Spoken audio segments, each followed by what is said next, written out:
আসসালামু আলাইকুম রহমতুল্লাহি ওবরকাতুহু। সম্মানিত দর্শক, বাংলাদেশে একজন নতুন দরবেশের অভ্যুদয় হয়েছে। রাজনীতির নতুন দরবেশ। এটিকে অনেকে ছোট দরবেশ হিসেবে বলার চেষ্টা করছেন, এটিকে বাচ্চা দরবেশ বলার চেষ্টা করছেন, কচি দরবেশ বলার চেষ্টা করছেন। এর কারণ হলো এই যে নতুন যে দরবেশ, সেই দরবেশের বয়স অল্প, দাড়ি লম্বা। আগের যে দরবেশ তার দাড়ি ছিল কিন্তু এটার মতো এত লম্বা ছিল না। ২ নম্বর হলো যে আগের যে দরবেশ সে কখনো পাগড়ি পরতো না। এই যে নতুন যে দরবেশ আসছে, এই দরবেশ পাগড়ি পরছে। তারপর আগের দরবেশ এক সময় এক পোশাক পরতেন, কখনো কোট টাই পরতেন এবং তার একটা পাজামা পাঞ্জাবির একটা স্টাইল ছিল পলিটিক্যাল। কিন্তু এই দরবেশটার যে পোশাক আশাক এটাকে অনেকটা তাবলিগি নেসাবের যে পোশাক, ওরা যে ধরনের ঢোলা পাঞ্জাবি, পাজামা, মানে পাজামা বলতে পাকিস্তানি সালোয়ার যেটা বলা হয় সেটা পরে, তারপর স্যান্ডেল পরে, এইরকম একটা সুরত ধরে সে ঘুরে। এর কাছাকাছি আর একটা, এর চেয়ে একটু বয়সে বেশি হবে, ডবল হবে, আমাদের চেয়ে একটু ছোট, সেটা হলো ওই আওয়ামী লীগ জামানাতে এরকম একটা দরবেশ ছিল। মানে বড় দরবেশ সালমান এফ রহমান, তার সাথে সাথে আরও বাচ্চা ছোট দরবেশ ২-৩টা ছিল। শেয়ার মার্কেট একটা ছিল, ওটাকে ছোট দরবেশ বলা হতো। ওটা দাড়ি দুড়ি ছিল না, ওটা আবার এখন খুব শক্তিশালী হয়ে পড়েছে। সবাই মানে এখন শেয়ার মার্কেট যত কারসাজি এই বিএনপি পন্থী বলে পরিচিত ছিল। বা তার সাথে আবার দেখা গেল যে কয়েকজন বিএনপির আন্ডারওয়ার্ল্ডের ডন, তারপরে সালমান এফ রহমান, এদের সাথে একটা সিন্ডিকেট গড়ে উঠেছিল। তো দেশে যখন খুব ধরপাকড় শুরু হয় তখন ওটা মানে যেটাকে বলা হয় শেয়ার মার্কেটের ছোট দরবেশ, ও পালিয়েছিল কিন্তু ও দাড়ি ঠাড়ি ছিল না। ও পালিয়েছিল, ও নেপালে গিয়ে কুকাম করতো, যা কিছু ছিল আর কি। তো বাংলাদেশে যেটা ছিল এফবিসিআই কেন্দ্রিক এবং প্রধানমন্ত্রীর কার্যালয় কেন্দ্রিক একটা দরবেশ ছিল। এটার এরকম তাবলিকি নেছাব ছিল, কপালে ৩-৪টি দাগ। মানে মানে দেখলেই মনে হতো একদম সাক্ষাৎ অলি আল্লাহ। কথাবার্তা শুনলে আপনার কাছে মনে হতো বোধ হয় এইমাত্র আকাশ থেকে আসছে। মানে it was well planned, well size, well trend. আমরা যাকে বড় দরবেশ বলে গালাগাল করতাম, ওটার আসলে এরকম ট্রেনিং ছিল না। কিন্তু ওই যে ছোট যে দুটোর কথা বললাম, ও দুটোর ট্রেনিং ছিল। একটা আন্ডারওয়ার্ল্ডের ডন দরবেশ, আর একটা হলো এই সমাজে ঘুরে বেড়ানো কীট পতঙ্গ এরকম রূপী একজন দরবেশ। কিন্তু কীট পতঙ্গ রূপী থাকলেও কথাবার্তা, আচার আচরণ, পোশাক পরিচ্ছদ থেকে শুরু করে সব জায়গাতে তার এরকম একটা ফাজলামো ছিল, এরকম একটা দুর্নীতির এরকম একটা স্টাইল ছিল যে সে যে এই মাত্রায় দুর্নীতি করছে, এটা আওয়ামী লীগ পতন হওয়ার পরে সে উধাও হয়ে গেছে। কিন্তু আওয়ামী লীগ থাকা অবস্থায় তার একটা টিকিটিকে স্পর্শ করতে পারেনি, তার কৌশলটা ওই পর্যায়ে ছিল। তো অতীতে সেই দরবেশদের তুলনায় যদি এই জমানাতে যে বাচ্চা দরবেশ তার অভ্যুদয় হয়েছে এবং ইতিমধ্যে আপনারা দেখেছেন তাকে সেই ছাত্রদের যে নতুন রাজনৈতিক দল সেখান থেকে বহিষ্কার করা হয়েছে। এবং সে যে সকল কথাবার্তা বলেছে, টেলিভিশনে যে সাক্ষাৎকার দিয়েছে বা তার কিছু কর্মকাণ্ড ভিডিও ফুটেজে আমরা দেখেছি, এগুলো দেখলে মানে প্রথমত যে আমাদের যে রুচির দুর্ভিক্ষ হয়েছে এবং আমরা কোন পর্যায়ে পৌঁছে গেলে এরকম একজন নাবালক, সেই নাবালকের মুখে এক গাদা দাড়ি হয়েছে, আবার সেই নাবালকের সেই দাড়িগুলো আবার পেকেও গেছে, আবার সেই নাবালক অনায়াসে সচিবালয়ে ঢুকে যাচ্ছে। আমরা সচিবালয়ে যেদিন থেকে আমি সংসদ সদস্য নেই 2013 সনের পর থেকে, আমি তো সচিবালয়ে ঢুকতেই তো আমার শরম লাগে, আমি ঢুকিনি কখনো। এমনকি এমপি যখন ছিলাম তখন খুব বেশি প্রয়োজন না হলে আমি সারা জীবনে 8-10 বার গেছি কিনা আমার এটা বলতে পারি না। খুব জরুরি প্রয়োজনে তাও ওখানে বৈঠক ছিল, মিটিং ছিল, মন্ত্রীদের সঙ্গে প্রাতিষ্ঠানিক মিটিং ছিল, এই জন্য সেখানে গিয়েছি। কিন্তু তদবিরের জন্য, ঘোরাঘুরির জন্য, আড্ডার জন্য ওখানে যাওয়া তো দূরের কথা, কোনোদিন গণভবনও যায়নি। একজন সিঙ্গেল লোক দেখাতে পারবেন না যে শেখ হাসিনার সঙ্গে, আওয়ামী লীগের কোনো নেতার সঙ্গে বঙ্গভবনে, গণভবনে গোলাম মোল্লা রনির একটা ছবি আছে সিঙ্গেল, কেউ দেখাতে পারবেন না। আমি ওটা যাইনি কখনো, আমার স্ত্রীকেও নেয়নি। কিন্তু মানুষ দেখলাম যে গণভবনে যাওয়ার জন্য, বঙ্গভবনে যাওয়ার জন্য যতটা নিচে যাওয়া দরকার সেটা তারা করেছে। হ্যাঁ, গণভবনে গিয়েছি, আমাদের যে সাংগঠনিক কতগুলো বৈঠক হয়েছে, মিটিং হয়েছে, আমাদের সংসদীয় কমিটি কিছু মিটিং হয়েছে, সরকারি কর্ম, সেই সরকারি কর্মে আমি গণভবনে গেছি। প্রধানমন্ত্রী ডেকেছেন কয়েকবার, তখন গিয়েছি।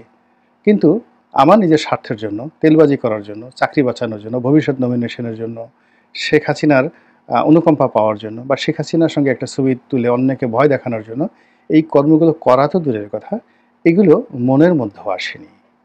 কিন্তু এই যে পিচ্চি দরবেশ নামে যে কুখ্যাতি পেয়েছে যে ছেলেটি, এর এই সাহস হলো কী করে? সে কী করে সচিবালয়ে যায়? এর অতীত ব্যাকগ্রাউন্ড কী? এই অল্প সময়ের মধ্যে সে কী করে পাঠ্যপুস্তক বোর্ড যেখানে আছে সেখানের ব্যবসাতে তদবির করতে পারে? এই ছেলের যে ক্যারেক্টারিস্টিক্স, এর যে সামাজিক যে স্ট্যান্ডার্ড, এর জন্ম, এর পরিবার, এর সব কিছুর মধ্যে একটা দারিদ্রতার স্পষ্ট এবং ভণ্ডামির একটা লক্ষণ। অর্থাৎ তার চেহারার সঙ্গে দাড়ি মেলে না, তার পাগড়ির সঙ্গে চোখ মেলে না, তার কথার সঙ্গে তার শিক্ষা মেলে না, আর তার সার্বিক অবস্থার সঙ্গে তার যে কুকর্মগুলো একটাও মেলে না।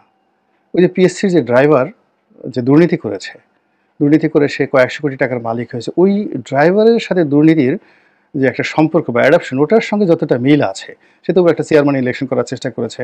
তার কথায় যথেষ্ট যাকে বলে স্মার্টনেস ছিল। তারপরে সে একটা ড্রাইভার হলো, পোশাক আশাক, মানে দুর্নীতি 10-15 বছর করার পর তার হাত পেকে গিয়েছিল। ফলে তাকে দেখে একটা যাকে বলা হয় নেতা নেতা মনে হতো, ধনী ধনী মনে হতো, এবং সে যথেষ্ট ধনসম্পদ, অনেকগুলো বাড়ি গাড়ি করার ফলে তার আচার আচরণের মধ্যে একটা ব্যাপক পরিবর্তন এসেছিল।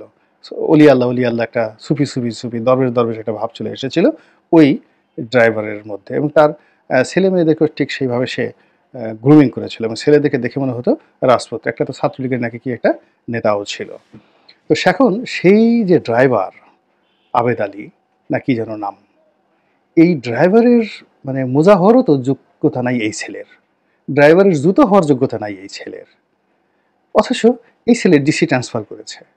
এ কথা শোনা যায় যে মানে এর কথা যারা শুনেছেন, এর সুপারিশে যারা ডিসি হয়েছেন, তা আমার তো মনে হয় যে এই ছেলেকে শাস্তি না দিয়ে এই ছেলের কথা যারা শুনেছেন, তার সুপারিশে যারা এই বদলি ট্রান্সফার করেছেন, তাদের প্রত্যেকটা লোকরে প্রকাশ্যে আসলে চাবুক মারা উচিত।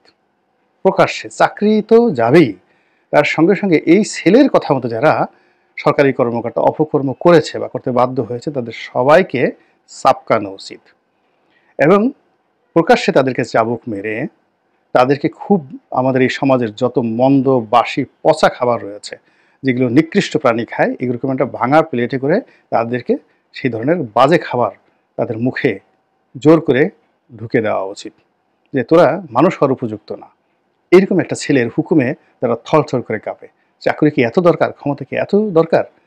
তো সেই দিক থেকে আপনি বা আমি এদেরকে যতই বাচ্চা দরবেশ বলি না কেন, বাস্তবতা হলো ওই যে বড় দরবেশ সালমান এফ রহমান, অবস্থার দৃষ্টি এরা এই বর্তমান জমানাতে সালমান এফ রহমানের আব্বা না, রীতিমতো দাদার মতো এরা মানে সিনিয়রিটি পেয়ে গেছে, সালমান এফ রহমানের দাদায় পরিণত হয়ে গেছে। কাজেই এদেরকে আর পিচ্ছি দরবেশ বলা যাবে না, এরা হলো দরবেশের দাদা, দরবেশের বাপ, এরকম একটা অবস্থা। আর এই সকল দরবেশদেরকে আমাদেরকে দেখতে হচ্ছে, এদের দুর্নীতির কথা শুনতে হচ্ছে। এর সাথে আমাদের আসলে মৃত্যু হলে ভালো হতো। এর সে অপমান আর হতে পারে না যে আমাদের এত নৈতিক অধঃপতন, যে আমাদের এই রাষ্ট্রে আমরা কোন পর্যায়ে চলে গেলাম। আমাদের মধ্যে হঠাৎ করে যদি দেখা গেল যে একটা মুরগি, একটা ছাগল খুব শক্তিশালী হয়ে পড়েছে, সেই ছাগলটা ক্ষমতার বড় বড় জায়গাতে, মন্ত্রী এমপিদের জায়গাতে গিয়ে সে টেবিলে বসে সে বলল যে আমার পা চাটো, আর ওই যাকে ছাগল বললো পা চাটার জন্য সে পা চাটলো, ছাগলের লেজ দিয়ে তাকে 2-3টা বাড়ি দিল, ছাগল 3-4 গুঁতা দিল, টেবিলের উপরে মলমূত্র ত্যাগ করে আসলো, বললো যে এটা পরিষ্কারও করতে পারো, খেতেও পারো। তখন কিছু লোক করলো কি, যে ঠিক আছে ছাগল হুজুর যখন বলছে তাহলে আসেন আমরা একটু তার মলমূত্র লেহন করি। কেউ আবার বললো যে না ঠিক আছে পরিষ্কার করে ফেলি। তো এইরকম কর্মকাণ্ড শুনতে যে ঘেন্না লাগে না, তার চেয়ে এই ধরনের চেহারা সুরত দেখলে, এদের কর্মকাণ্ড দেখলে বেশি ঘেন্না লাগে। এবার আসি দ্বিতীয় প্রসঙ্গ। এই যে জাহেলিপনা চলছে আমাদের এই সমাজে, জুলুম চলছে, এগুলো দেখে কি মনে হয় না যে এই জালেমের সাথে আগের জালেম তারা ভালো ছিল? আপনি চিন্তা করতে পারেন যে সচিবালয়ে ছাত্রলীগের সভাপতি বা সেক্রেটারি, ওই সময়টাতে ধরেন রব্বানির নাম আসছে, সাদ্দামের নাম আসছে। সাদ্দাম আওয়ামী লীগ জমানাতে সংস্থাপন মন্ত্রণালয়ে গিয়ে পুরো ডিসিকে ট্রান্সফার করে ফেলেছে।